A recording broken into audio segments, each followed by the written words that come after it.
まあ、ヒカキンさんがマジでガチですごいことになってることについてちょっと言ってみたいわ。マジ、ヒカキンさんマジエアロスミスとコラボして、PC と韓国の PSY と写真撮影したんでしょ。マジすぎるじゃん、ほんと。ほんとね。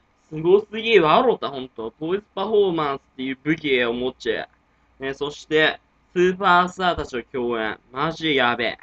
やっぱ世界ナンバーワンの YouTuber は、やっぱりね、俺らとはちょっと住む次元が違ったよな、完全に。俺らみてえな凡人とちょっと住む世界が違ったわ、ヒカキンさんは。本当にね。マジで、レベルが違うね。本当に、ガチで。俺らみたいな雑魚とは考えることも、実行することも、レベルが違う、本当にね。ガチで。本当にすごいよね、正直。ね。正直すごい、ヒカキンさんは。俺はリアルで尊敬しとるね、マジで。ヒカキンさんを、やっぱり。マジですごい、あの人は。本当にすごい。だって、ボイパなんてできないよ、俺やってみたら。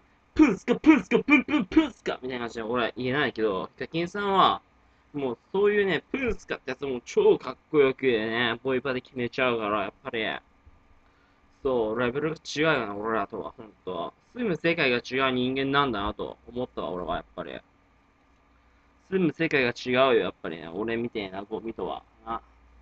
ヒカキンアンチに言っとくわ、本当にな。お前らヒカキンアンチはヒカキンさんみたいに一生なれねえからな。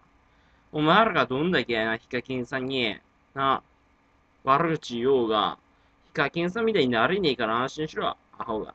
しょうがないな、ほんと。ヒカキンさんすげえんだぞ、ほんと。